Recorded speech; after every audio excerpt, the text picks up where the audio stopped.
not believe what Joel Osteen has in store for you. Oh, don't even get me started. Oh, John Chambers. Her husband is a huge Joel Osteen fan, so she gets to hear a lot. Wow. Oh, I don't get to hear a lot of headphones. All right, we're green. It's almost time. Hold on to your hats if you're wearing a hat. Let's get ready to govern. Boy, look at all the people. Look at all the people.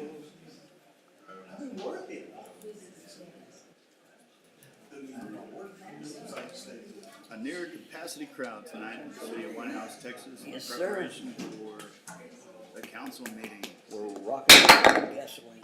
The time is now 6 o'clock. I'll call to order this meeting of the City of White House Council for today, October the 25th, 2022. The time is now 6 p.m. Ms. Hargis, will you please call the roll? Sir James Wansley. Here. Zach Briscoe. Here. Georgia Harris. Here. John Chambers. Here. Michael Lowe. Here. And Heath Rosenstein. We have a quorum. All right, will you please stand if you're able and join Councilman Briscoe as he leads us in a word of prayer. Please bow your heads. Dear Heavenly Father, thank you for your many blessings, and please guide us tonight as we conduct our city's business. In Jesus' name we pray. Amen. Amen. Please join me in the Pledge of Allegiance. I pledge allegiance to the flag of the United States of America, and to the republic for which it stands, one nation, under God, indivisible, with liberty and justice for all. And the Texas flag. Honor the Texas flag. I pledge allegiance to thee, Texas, one state, under God, one and indivisible. All right, I think we are sufficiently warmed up. So this takes us to item D on the agenda. This is presentations. We're going to start with the Blackhawk Creek Trail Eagle Scout project presentation by Caden Boucher. He's sending me his presentation, but Should we review it? if you want to maybe Table go it? to item 2 and item 3, and Okay. we'll see if he's back. All right, I'll do a little dancing. We'll go on to item 2, the introduction of new employee Merritt Minkel with the police department. Chief Robeson.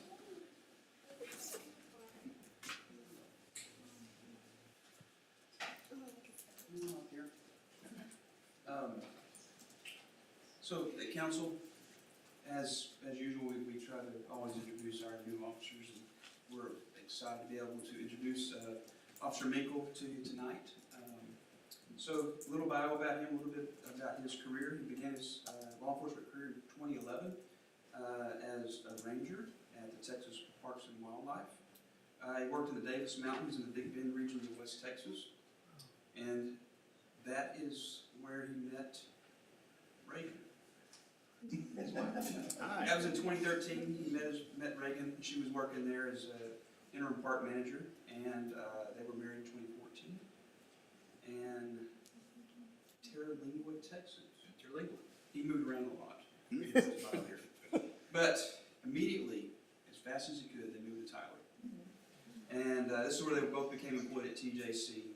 He was actually a patrol supervisor there on the midnight shift for the TJC Police Department.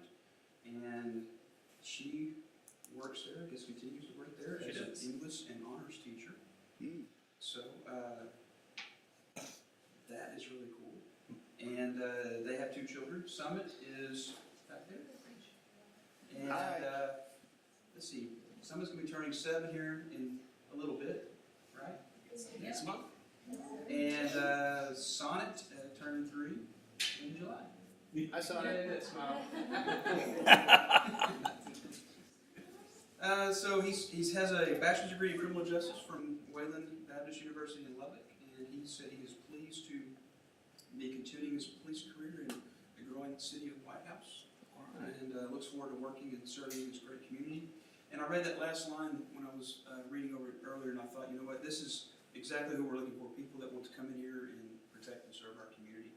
And that's what Officer Minkel is here to do. Sometimes when we do these presentations, we have the opportunity to do the swearing in of the oath of office, and tonight we have that opportunity. Sometimes they don't quite coincide together, but tonight we do have that. So if you want to stand here and repeat after me, yes. I state your name. I, Merritt Minkel, Do solemnly swear or affirm do solemnly swear and affirm that I will faithfully execute that I will faithfully execute the duties of the office the duties of the office of peace officer of peace officer and will to the best of my ability and will to the best of my ability preserve, protect, and defend preserve, protect, and defend the Constitution and laws the Constitution and laws of the United States of the United States and of the state. and of the state. Congratulations. All right.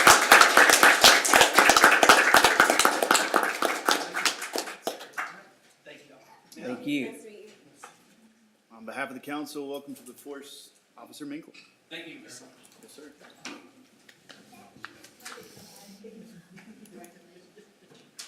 All right, feels good. Glad that was a part of it. Let's go down to item D3, additional presentations, pavilions at Blackhawk Creek Trails by Mr. Chris Jennings.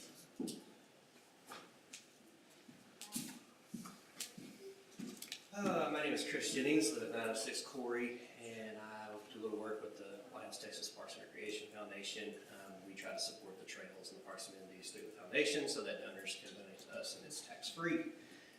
One of the things we've recently been working on, if you've been out to the trails, you may have seen some flags out there. We've got some people that have come together to help donate towards a pavilion. It's going to be like what's out here in the city park. It's a 28 by 28 pad with a 26 by 26 pavilion. And it's about a $35,000 pavilion. We've got donations already from suppliers and contractors totaling just at $20,000 to $25,000. So we still have around $10,000 or $12,000 to raise to get this into a reality. But wanted to bring everything before the council and make you guys aware of it and ensure that you guys are willing to adopt that if this project is able to move forward. So, anybody have any questions about anything? I'm assuming it'll be for parties and just Yeah, public family use. gatherings Yeah, and- so we'll okay. have some picnic tables underneath of it. We're looking at having, we don't have, electricity wired out there right now. We're looking at having it possibly wired where if you have a portable generator that can be plugged into it, we'll have ceiling fans, lighting, birthday parties, shelter if the bike riders or hikers have a storm roll up, all kinds of stuff. Yeah, I've been out there on sunny days. It's definitely necessary. You either got that tree over You to got the the right. tree or pop up little canopies, Yeah. yeah, the wind takes around, so. Well, that's great. So if we imagine just taking one of these pavilions and just putting it out there, that's pretty much it, right? Pretty much, yeah, pretty much it. There'll be a little bit of changes just as far as where the corner posts are, but other than Yeah. that, it'll look exactly like. And where the pin flags are out there now, is that where, right in front of the parking lot? Yeah, that's where we have it flagged, and it's set there specifically so that if we wanted in the future to add a second pavilion, there's still enough room to do that on the other side. It's awesome. And it looked like there was a little bit of space between where you park and where the pavilion is, so that, I mean, sometimes they have bike events vendors set up out there, so there's still room for a vendor set up, so, yeah, it's, who is working with you on this? So, the biggest contributor is Real Steel Buildings. They live out, this guy lives on Lake, his name is Oscar Trejo, and he's got all of his contacts as far as the metal suppliers, the dirt guy lives just south of town, same as, So it's people that do this for a living that would be building it? All yeah, right. it's people that do it for a living. That's great. Like the concrete guy, I mean, he's donating his labor. And the goal's to have it 100% donor funded? Yeah, that's the goal. So, like I say, we're about 2/3 there, and we're just trying to get everything together. And we'll start, everybody's kind of this stuff going on, we'll start hitting the streets, kind of getting people up for money to contribute towards it. So. Yeah, if it's, I mean, I don't see how we could say no if it's done by professionals and and donated. I don't Yeah, know any red flags. I think So it's that's awesome. amazing, yeah. Cool. Thank you for your work and Thank you. Yeah. Thank you, Chris. Thank you.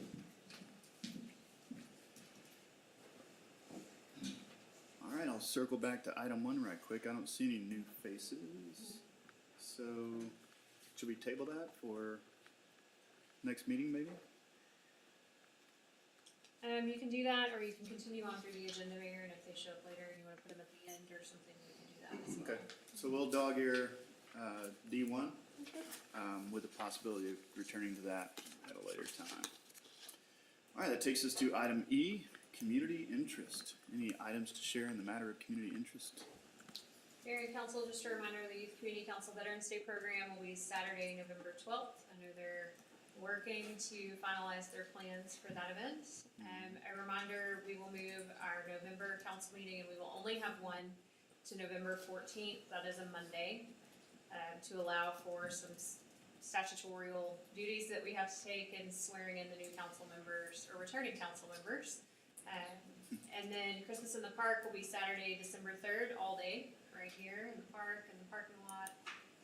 Parade will be at 3:30 in the afternoon, and our council meeting in December, we will also only have one in December, and it'll be on Tuesday, December 13th, which is the second Tuesday of the month. Ready? So I wanted to speak to this little project that's going on and the good work that's being done. Councilman Lowe is leading this project. So you can see the images up there of what the sign looked like before he and his crew found it and got involved, and what it's looking like now. And that's only part of what they're hoping to do to it, to refinish it as the Boy Scouts did in 2018. This is the same thing. It's community-led. Councilman Lowe and a couple of others. If you want to mention their names, Councilman Lowe. Yeah, Richard, U.S. Navy retired, and another gentleman named Wayne. I forgot his last name, but it'll come to me. But they were a big help, and I'm retired, kinda, but I just thought it would be a great thing for the city, and it takes a little nerves to do this because you want to present a good image to the city, you know, and we don't want to let the city down because anything that we do to this sign has a impact upon you, the citizens, and myself. But I have the confidence that I've done wood restoration before, and I'm paying it out of my own pocket, so there's no expense to the city. And any volunteers are always welcome. Mm-hmm. Yeah, it's great. The level of thought that you guys have put into approaching this is means a lot. So we got Boy Scouts, we got Men Scouts. I don't know what you call your crew, but I appreciate the effort on that. And I mean, leading into that event on November the 12th, this serves as the backdrop for that event. We're going to have a big crowd out there. And it's going to be great to take an opportunity to recognize the people that brought that project together. One of them's in the audience here. Mr. Hall provided the concrete for that pedestal for that project, and this is going to serve as the backdrop for that. So appreciate that work being done as a matter of community interest. Thank you. All right, anybody else on council have anything as community interest? All right. So that takes us to item F, public forum. So, yes, we have somebody signed up for public forum. Chris Jennings will be visiting us again at the podium.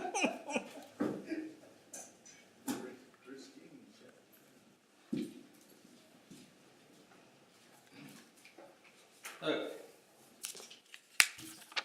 I'm Chris Jennings again. I live at 96 Courtyard. And I wanted to speak briefly tonight on something that is an increasingly point of frustration for several residents within the city and specifically where I'm at on Ridge. I'm sure everybody has the same issues. But that is speeding on our roadway. You know, we've tried to do certain things. We've met with people on September 26th. I provided information for a traffic engineer that's willing to meet with city and city officials to discuss traffic calming measures, and as of 5 o'clock today, he still hasn't been contacted by anybody. Now, I will preface this with, I've spoken to some of you outside of here, and I know that y'all are working on something. I don't know the details of that, so I'm only going to speak to what I do know, okay? So I understand that there may be some resolutions to some of this. But what I'm presenting tonight, I understand that there's been several resource issues and hiring concerns with the PD, but I have a 72-page document that I'll be handing over to you guys tonight and will provide to anybody that wants a copy of it, whether it be y'all or anybody in the audience. And it's a speed enforcement program guidelines put out by the U.S. Department of Transportation, National Highway Traffic and Safety Administration. It's a document from 2008 that they still have on their website posted as guidelines that can be used today. So what I handed you here was 3 things I just wanted to reference quickly that are in this document. One of them is in Chapter 4, Enforcement Measures. I've got highlighted the Neighborhood Speed Watch Program. This is not citizen driving tickets or any of that kind of stuff. It's simply coordinating with the police department through speed trailers or whatever to where we can document license plate numbers, times, dates, and speeds, and then have a letter sent, not a ticket, but a letter from the city or the police department requesting that they please watch their speed, slow down, whatever. The next page is E3. That's from an appendix that's also located in this document, and that talks about volunteers. We have volunteers in the city. We've got volunteers that are sitting here tonight. We've got volunteers in my neighborhood. We've got a petition circulating right now that already has 25 signatures just from posting on Facebook.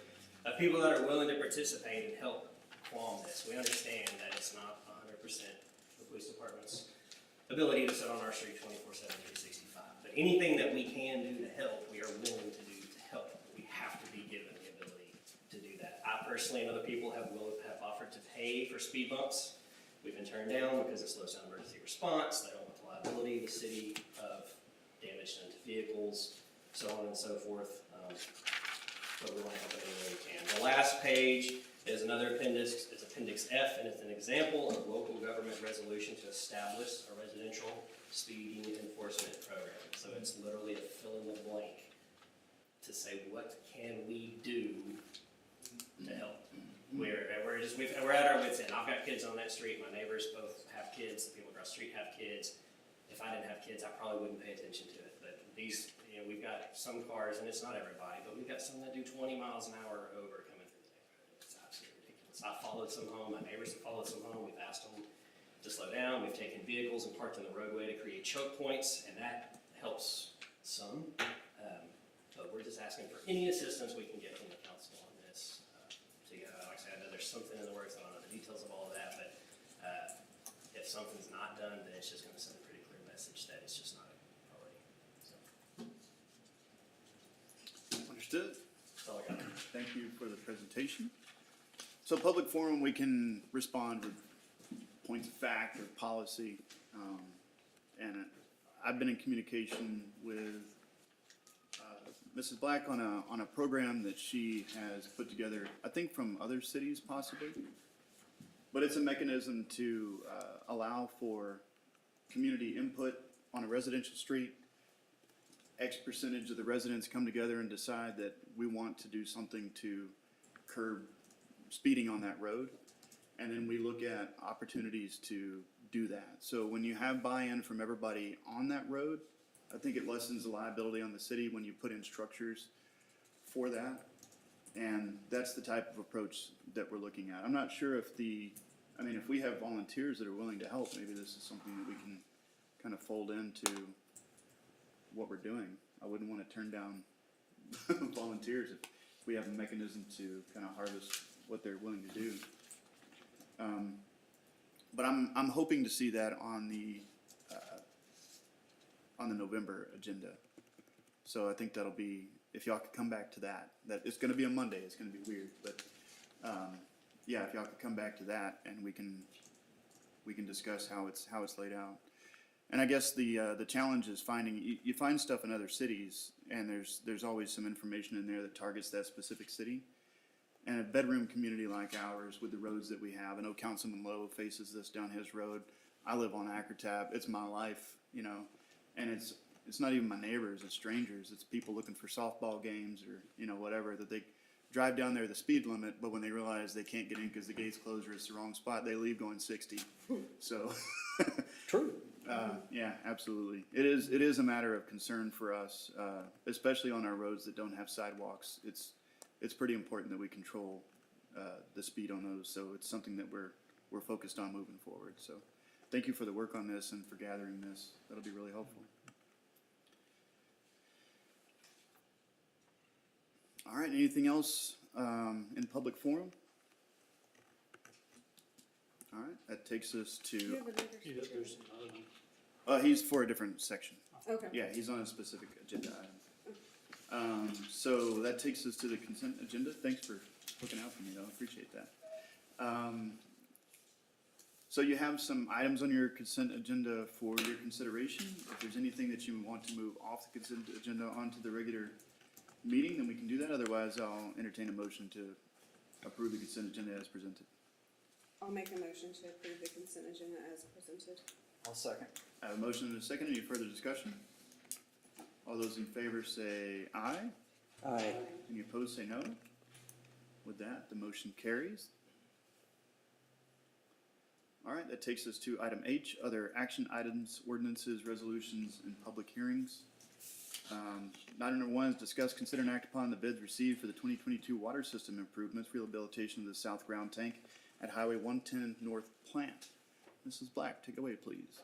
Mayor and council, this project was originally budgeted in the 2021-2022 fiscal year budget, but because of the staff changes that we had going on last year, we weren't able to get this project done within that fiscal year, so we have been working closely with Capco Engineering to get these bids out and back in. As noted in your packet, the original engineering estimate was $125,200, but with everything else, costs have gone up. We did receive a total of 4 bids for this project, with Texas Tank Services, which is a White House local company, being the low bid for the project. Capco did review all bids and provided a bid tabulation and checked with references for Texas Tank Services, and they, as well as staff, are recommending approval for the low bid of $138,828. All right, any questions or discussion for this agenda item?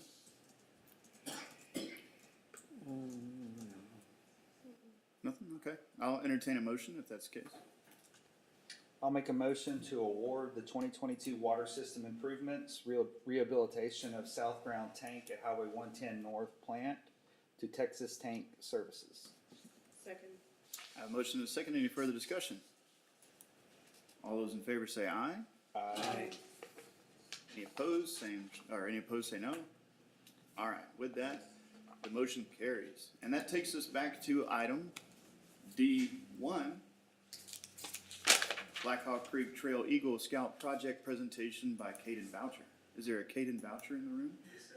Caden, please come up to the pedestal and state your name and address and hit the ground running. I am Caden Boucher from Eagle Troop 359. My address is 12378 County Road 2175. All right, what do you got for us, Caden? So, I live across the street from the Blackhawk Creek Trail, bike trail, and so it's easy for us, and I ride those trails on my bike a lot, and that's why I'm want to do my project there for the community. And so Troop 55 has already done a lot of stuff for the community there.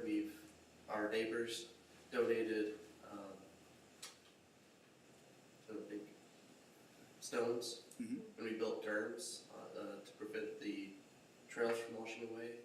Then there's a big storm that came through, and we moved a big tree that fell that was blocking the path, and we cut it all down. That took about 4 hours total to move that tree. Are y'all the ones that carved the jack-o'-lantern into it too? Maybe. That's exactly what I was thinking. If you do, that's good. It's okay. Yeah, I was hoping you'd say yes. And so my project that I want to do has 4 parts, so there's 4 different mini projects.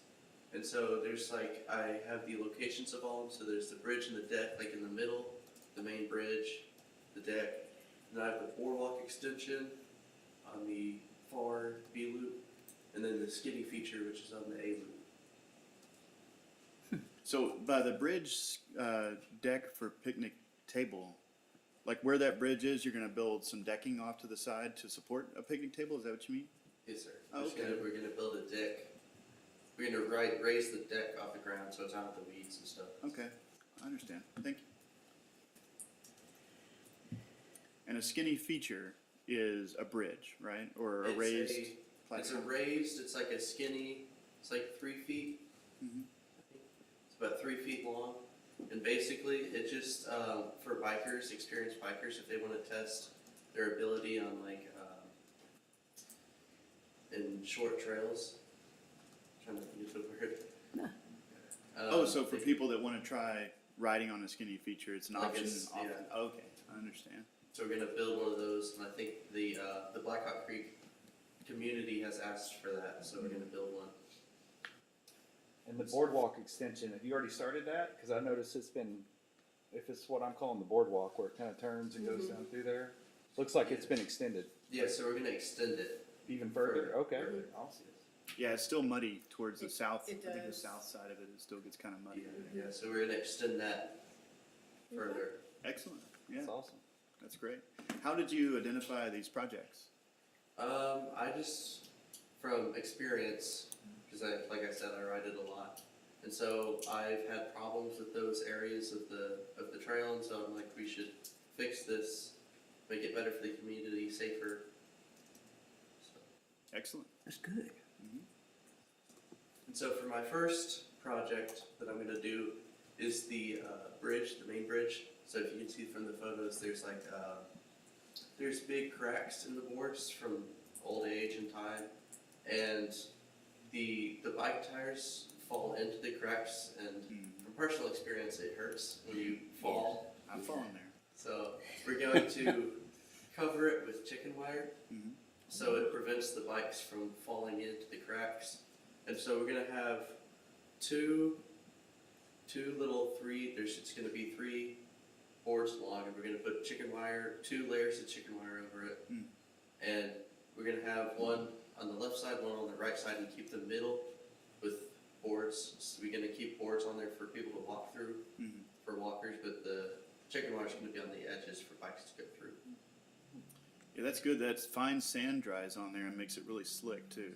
So that that's why I've fallen. I haven't fallen victim to the cracks, but the slipperiness will be addressed by the chicken wire too. That's a great idea. And then my next part would be the extending the boardwalk, which there's always been a boardwalk there, but we're gonna extend it further because it's still muddy and it floods easily, and it makes it very slippery, and it makes it hard to ride your bike or walk through there. So we're gonna extend it pretty long distance, and then that way it prevents accidents from happening. That's great.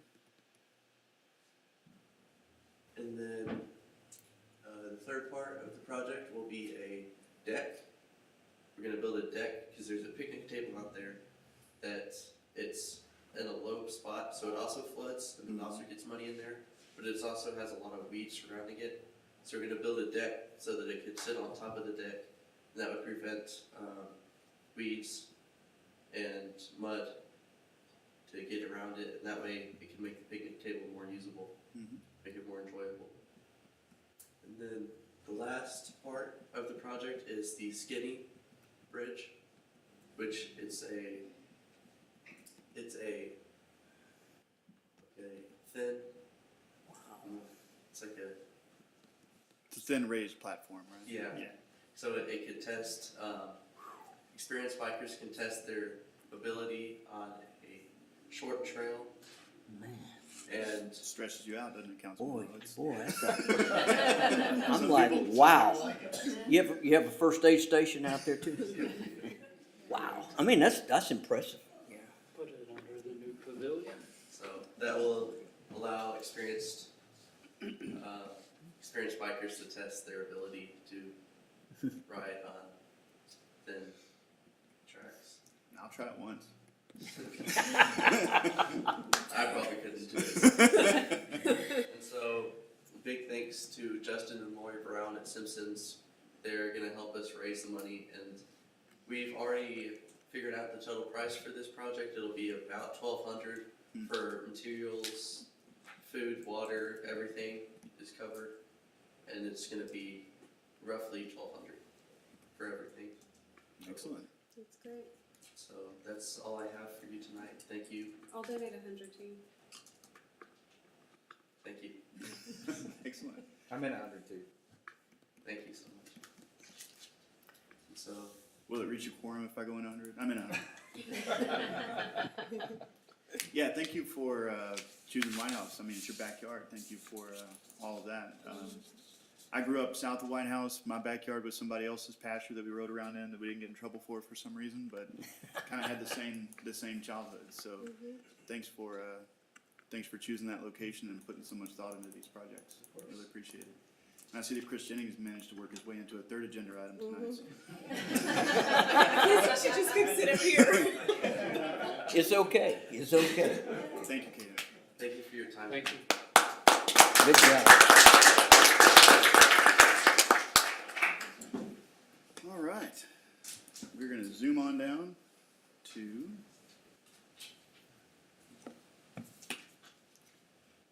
Item number H2,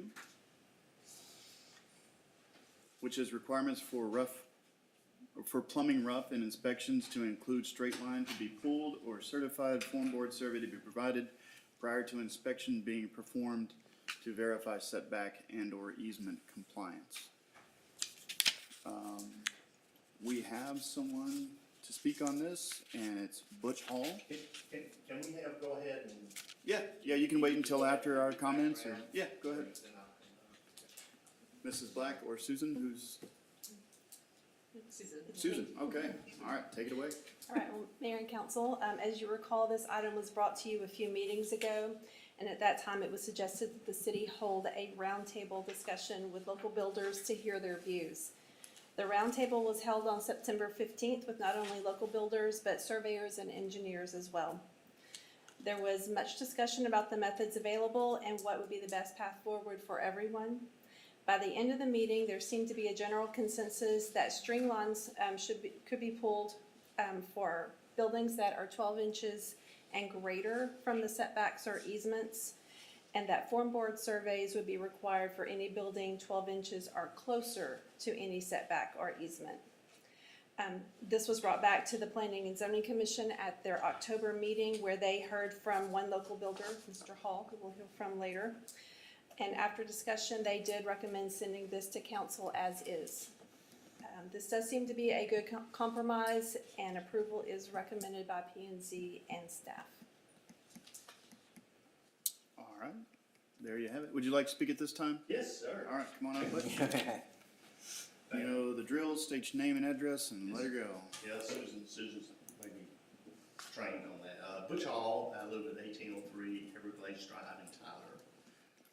I'm the developer, the builder, and the seller in Forestdale Development. So I've got some good news to start with. The first thing is that a week from today, we'll have our 52nd resident move in this year. So that represents a little over $19 million of property taxes that you should see next year. This first year, you're not going to see anything because it's, it's free money. But we've got that. But in addition to that, we should see another $9 million come in from what we did this past year. So we're seeing a good bit of growth now in the areas. We've also put in $2 million of new infrastructures this year. That gives us about $4 million of roads, sewer, water that's been developed and put back into the city. We're a substantial player into this building routine around here. This year, I think there's about 139 permits that were taken out for residents, and we did 72 of those 39. If you count the December, we put 4 in at that time. So that's a pretty good size investment that we've made in there. The issue of the form board, I've actually had 120 bills so far, and I've had 2 issues with setbacks. So that's less than 2% issues that I've had, and those 2 issues can be explained exactly what happened and how we could correct those. I took this on to because I did a couple of form board surveys earlier this year. It took me 2 weeks to get my form board survey back. And I feel like, the speed that we actually build at, it really hampers us to do a form board. So I contacted some of the other cities to see what they have done. And I contacted 7 cities, 3 of which didn't call me back. And, but the ones that did call me back, I talked to Marshall. Their residents, they have 23,000 people in their population. They do no form board surveys. Jacksonville, they do no form board surveys.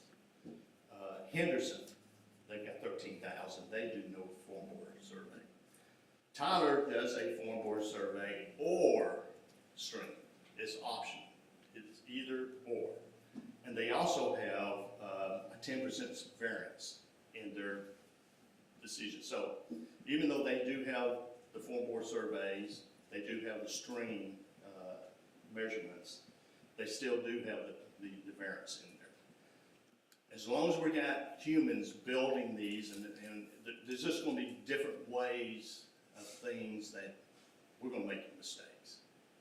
So my question is, do we really have a problem here? Is 2% something that you can live with? Now, we've done 355 building permits in the last 3 years. And I don't even know how many we've had. We don't really have a good mechanism to tell us how many variances have we really have.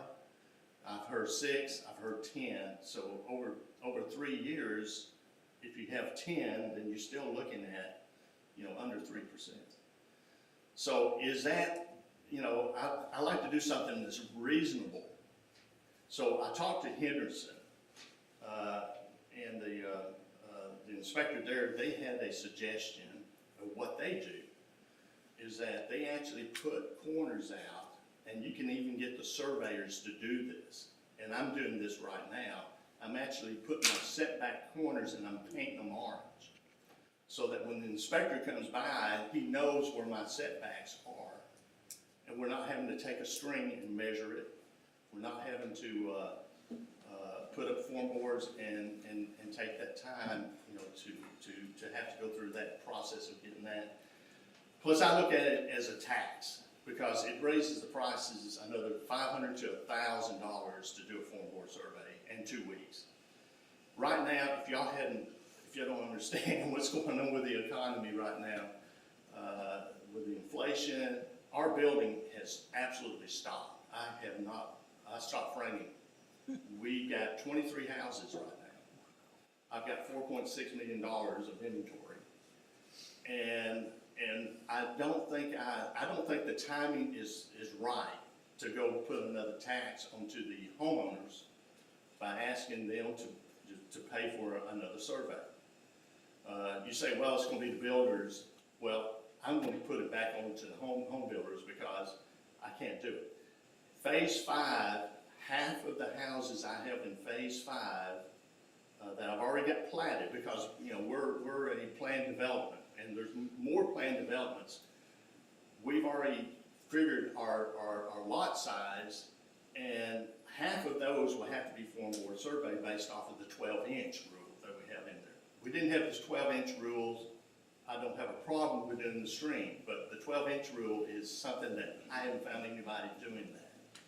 Tyler doesn't do it. They've got 80,000 residents up there, 107, excuse me. I just think the timing is wrong right now. I don't know what's going to happen in January. I know what's happening right now.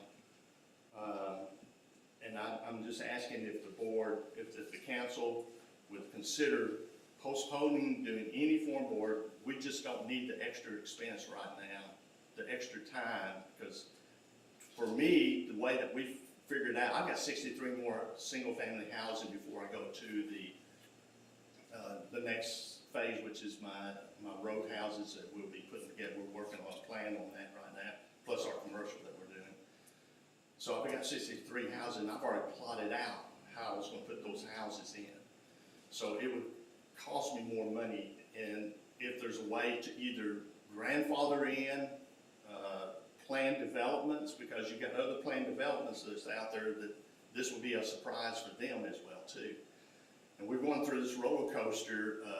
You're getting some building done, and y'all been down that path before where you couldn't get any builders in. This will be kind of a situation that could possibly stop or slow down some of your building process that y'all work so hard to get started back up again. So I'm looking at other options, ways that we can make sure that we do the setbacks correctly, so that, because it falls back onto the homeowners, and the only time we find out about it is at the end, at the closing. And I want to do something proactive, but at the same time, not to hinder, the growth that we have. I wanted to say Susan, Leslie, Jody, they've all done a great job. I respect them. I think they've done really good. I'm just trying to come up with some ideas and try to work good, with the city to make sure we do the right thing. Okay. Thank you for your time. I appreciate it. Thank you, Mr. Hall. let's open this item up for discussion among the council.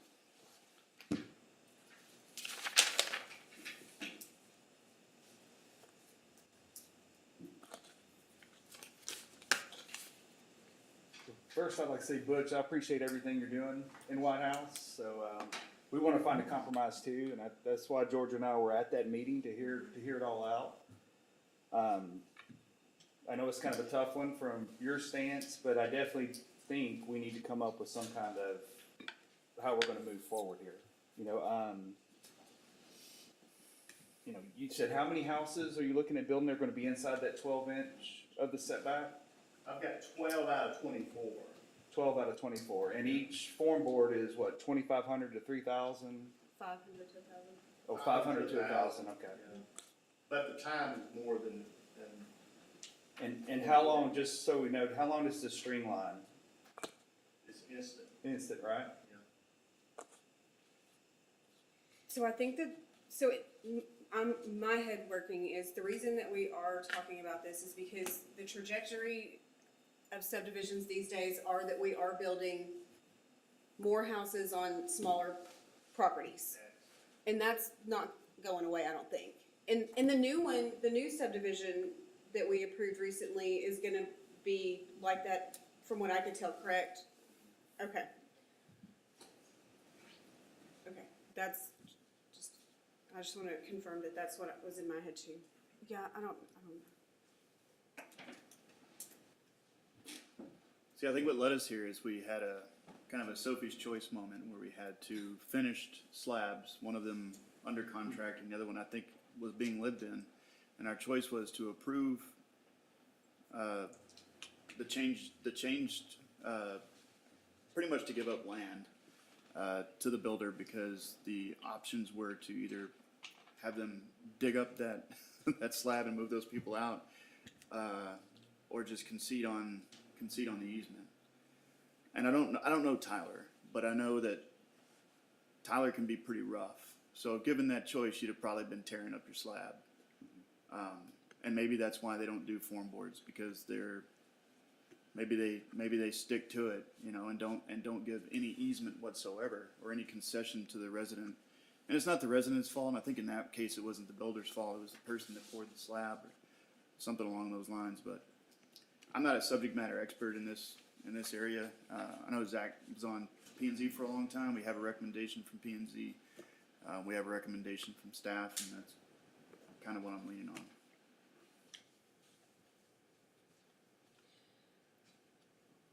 I know in our future budget, we have on there that it is needed to have an assistant building inspector, correct? We looked at adding a permit tech and separating out the duties of city secretary and planning and zoning director in the future. Okay. I was thinking in terms of relief help for Jody. We have looked at contracting some of that out. For I just permitting, don't yeah. think that that's Okay. gonna work at this time. Okay. Yeah, it's the lead time is rough. I mean, 2 weeks. And I guess this isn't something, the survey isn't something that can be started until, is it something that could be started in advance, or is it, it's not? Form boards have to be there. No, I mean the survey, so you're not ready to pour yet, you're not ready to frame, you're not ready to do any of that stuff. But to get a head start on the survey, I'm confused about the 2 week. But the survey, you could get it scheduled, but the surveyor is gonna come out when between the form boards going up and concrete. Oh, I understand now. So there is a delay. You can't actually pour the concrete, right, until after, then you get the form boards up, it's a 2 week delay on pouring the concrete. And that's what we're talking about. Yeah, but And if that's been Mr. Hall's experience, we did have some other surveyors in the room that indicated it wasn't that long, so I don't know. Mayor can, but Yeah, Mr. Hall? I just want to say that one of the issues that come up is that lots of the builders don't go get the original survey of the four corners of it. The developer does that. And if they can't find the right one, I'm in a unique situation because I do the developing. So I go out and I survey everything more than one time. After we do our utilities, I do another survey. And so I know where my four corners are for all my lots out there. So it's easy for me to put strings out, you know, on my corners, so we can measure from it. That's not gonna, of course, we tear them up and put them back up again. But lots of the problems, I think, that are coming up are because some of the lesser, the builders that do 4 to 6 houses a year, they're not taking the care to make sure they have the correct surveys out there because they're depending on the developer to have them in. So that's one of the issues that you have. So you can get your survey done first, where you can find your corners, and then you can go ahead and put your form boards down. And that's the reason why I like doing the stakes, going ahead and have I can get the surveyors to come in and stake my corners for my setbacks, so that when we come in to do a form board, then we have them already there, and then Jody can come by and see that we're behind the yellow with the orange stakes. He doesn't even have to measure, he knows we're already there. But we can get the surveyors to do that at the same time before we even put form boards down. It's more of a proactive way than going back, putting form boards in, and then having the survey done before they have it. One issue with the stakes though is they can be moved though throughout the pad being built and things like that.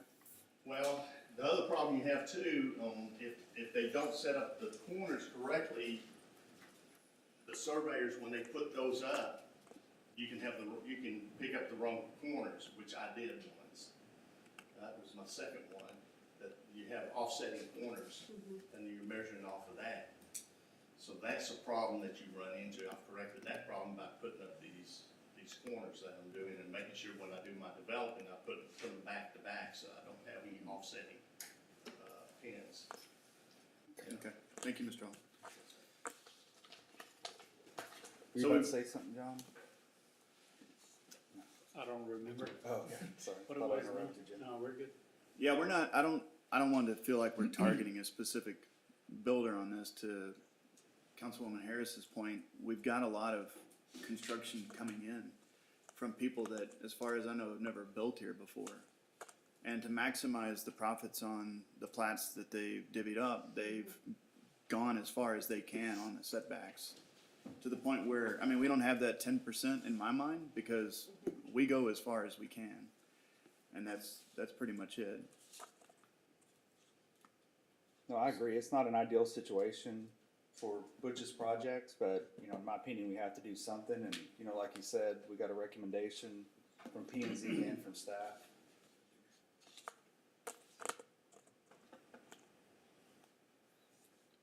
So I'm not an expert by any means, but like, even just reading the documentation we have, to be clear, it says or on that, so it's an or, so we pull a string line or a form board survey, right?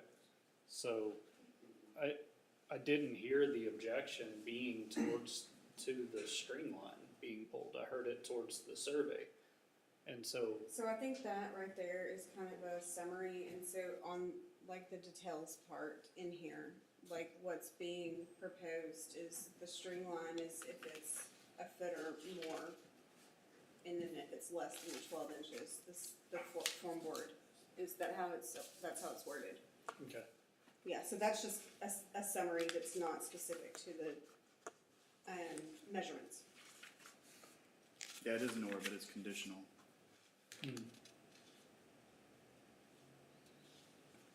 So again, the delay when issuing the string line is the same as the delay when issuing the form boards, or are they?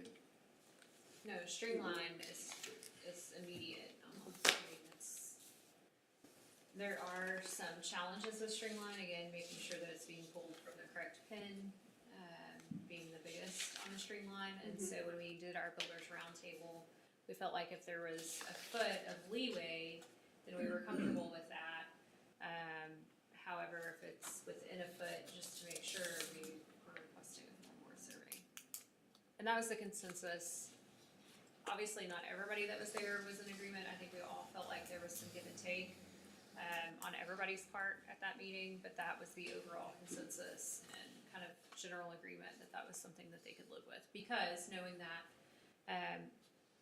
you know, they can plan their house accordingly. You can maximize the space and recoup that square footage cost for the form board survey, or choose not to maximize the space and pull a streamline if you felt like you couldn't get the dollar value back for that form board survey. Now, we do have some builders, Mr. Hall's point, we do have some builders that have already designed, platted, those properties, so that cost was not taken into account when they were doing those plans. Yeah, that's the part that sticks with me.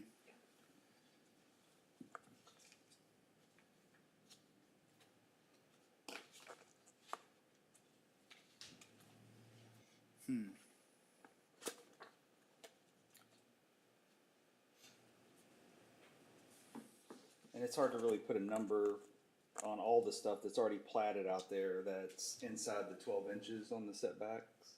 Yeah. I mean, it's No really idea. tough.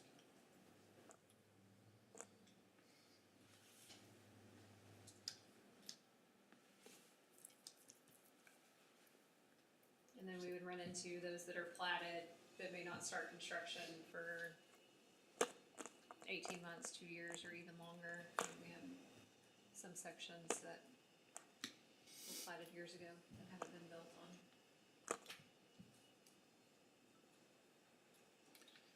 Yeah, it seems like a risk. If I was a builder, I would I would want, if I knew that my city was gonna make me dig everything up, then I would wanna get this if I was encroaching it. Right, to know that it's right.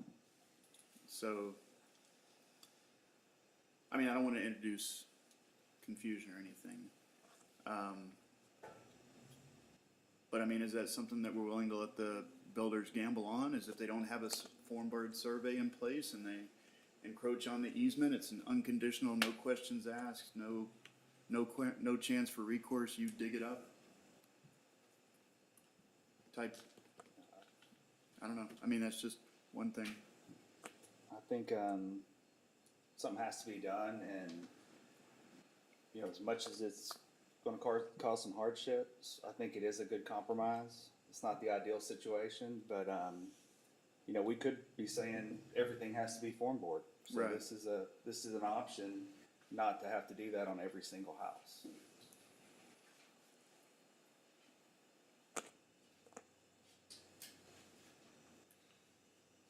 Anyone else have any input? I feel like I've been talking a lot. No, I'm doing math in my head. No, I was thinking about, because he mentioned that Tyler does have that 10% variance, but like I'm trying to figure out in my head so that I'm thinking this correctly. So if your variance is 6 feet, but you build 2 feet over, so the variance that they would offer is 1.2 inches for every foot. Well, you're over that, right? Am I thinking this correctly? I think you did the Okay. math, yeah. Okay, so at 12 inches, I mean, that's only 1.2 inches that you'd be given. I mean, that's not a lot. And so I still feel like this is, I'm just, yeah. Yeah, you two have the feedback that was received in that workshop, so. I mean, not everybody was in agreement, but Yeah, I think there was several in the room thought this was a good compromise, from what I remember.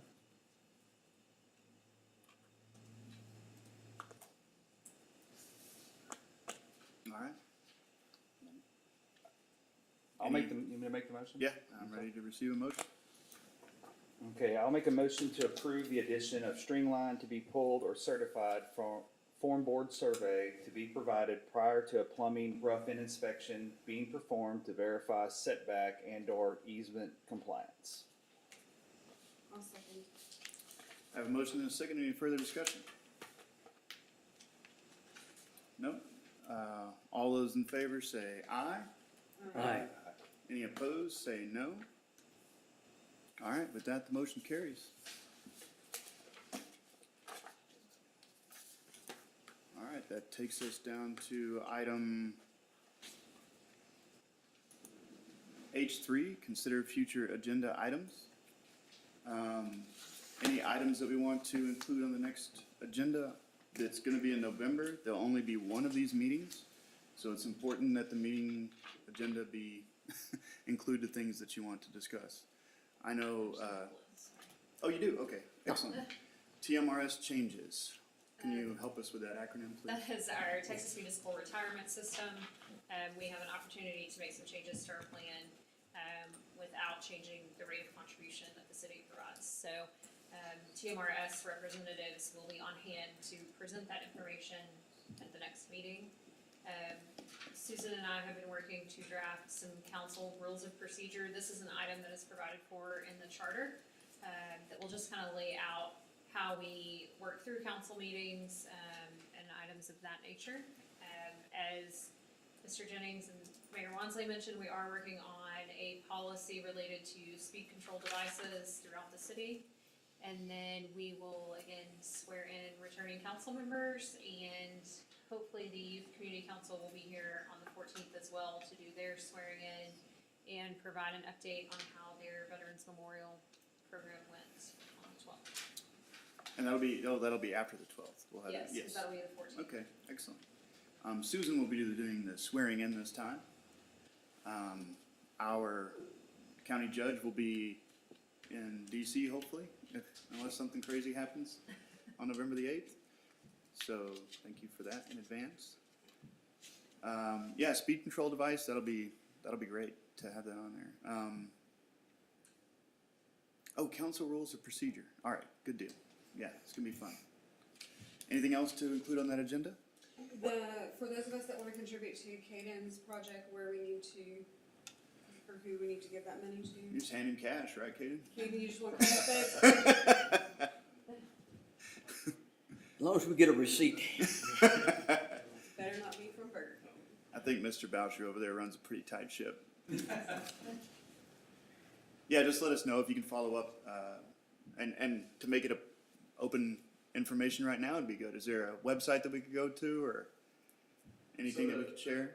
The Scouts National process is once we have full approvals, then we can do all the stuff for fundraising. Okay, So excellent. we So, can't post anything until we get that signature.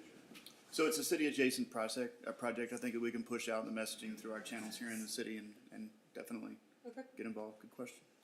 Got a request. On the agenda, absolutely. We have two parks in town. We have this park, which is super, and we have the secret park called Garden View. Is there any way that we could maybe purchase a couple of more signs, for that park? Maybe to help facilitate people that don't even know it exists. It's a nice park. It's a wonderful park, It's just an idea, here I go again with signs. I'm big on signs, I know. But it's just, maybe consideration for the council to think about, and maybe you too, Mayor. Yeah, maybe you want to put that on the agenda for discussion on the next meeting? Yeah. Okay. And the signs, not like this, but like this, big, you can see. I mean, the Blackhawk signs were super great addition to, I think, help facilitate people to get there. It's just an idea, I think if people are finding Blackhawk Creek, we could definitely put up a sign there that points them to Garden View. Yeah. In that area. I think there is a sign going down 110. Well, anyway, we'll talk about it on the agenda. This is discussion, future agenda items. Anything else? Did we ever hear back on the RFI from, We've not. Do you think there's a chance we could get an update on that by then Yes, yeah, for sure. on the agenda? Yeah, I mean, we just met with them on Friday, or Thursday, And this it's is now the- Tuesday, yeah. so. This is the fiber partner RFI that the city's looking for. So yeah, an update on that would be great. Anything else? All right. So that takes us to item J, executive session. Pursuant to Chapter 551 Texas Government Code, the City Council reserves the right to convene into executive sessions from time to time as deemed necessary.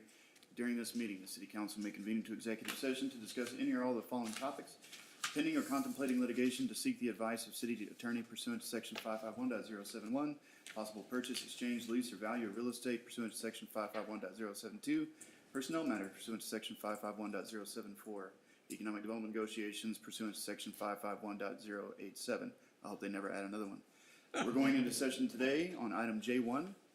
Pursuant to Texas Government Code Section 551.087, the council will convene to executive session to discuss incentives for the development of the property at 401 East Main Street.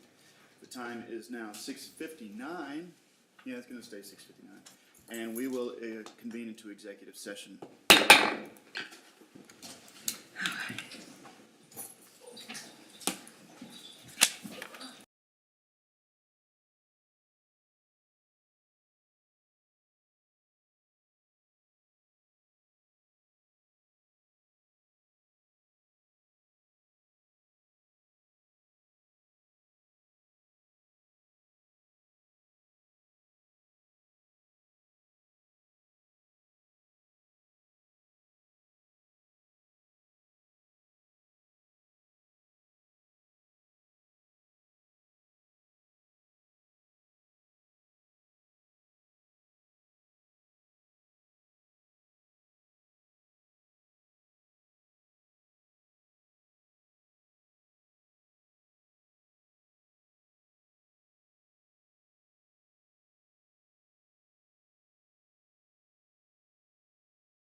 Mayor got me boot off.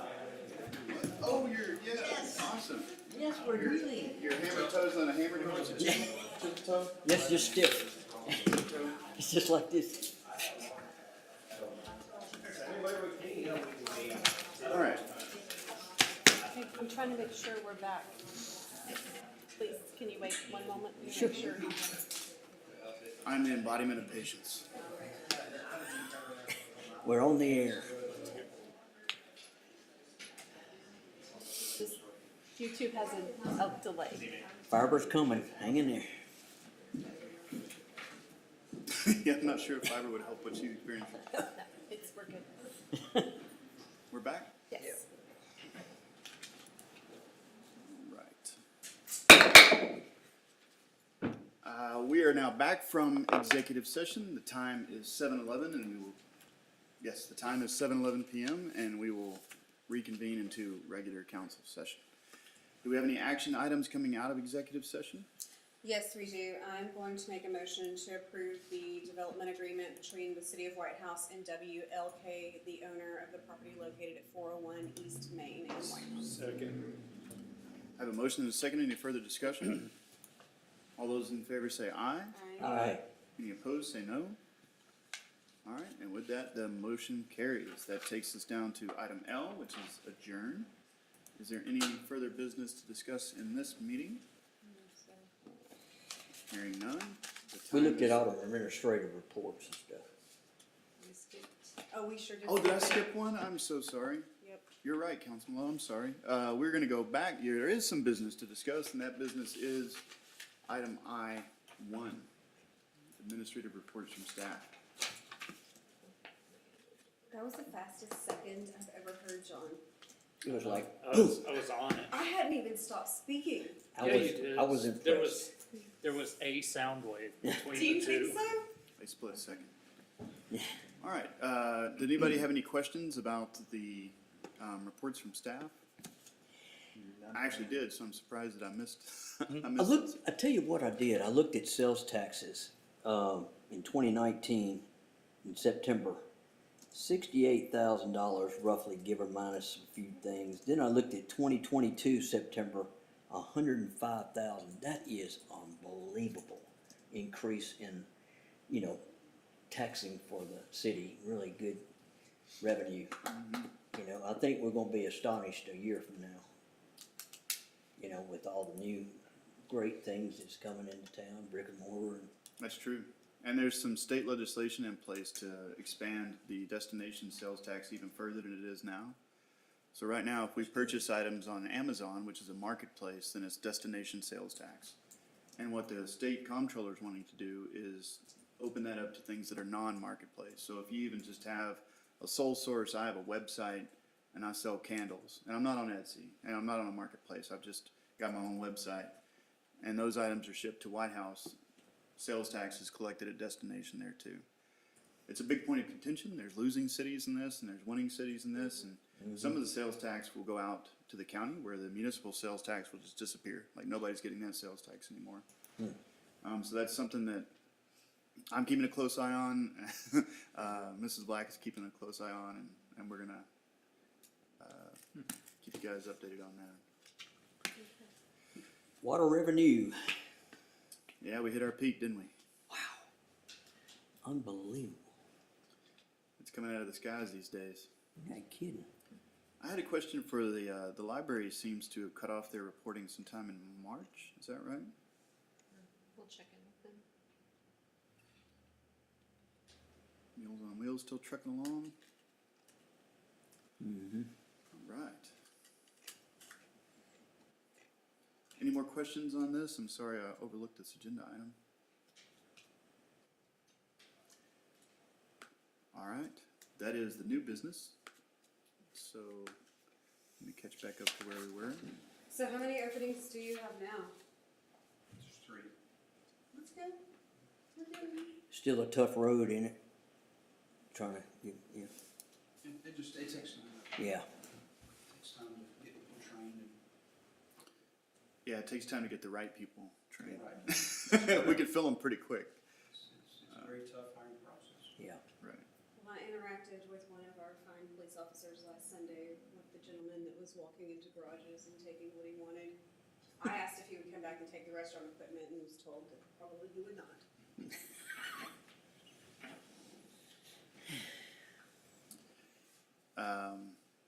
Yeah, I don't know if anybody went to the football game on Friday, right? But the traffic going out of there was kept smooth and silky by White House finest, so That's good. kind of goes unnoticed a lot, but that's a lot of traffic that goes out of there. That entire facility is filled with cars, and those guys are Appreciate it. standing out in the road directing traffic, so thank you for that. It's good though, it helps people get out of the parking lot safer and, more fluid, so it doesn't take as long to get home, it's nice.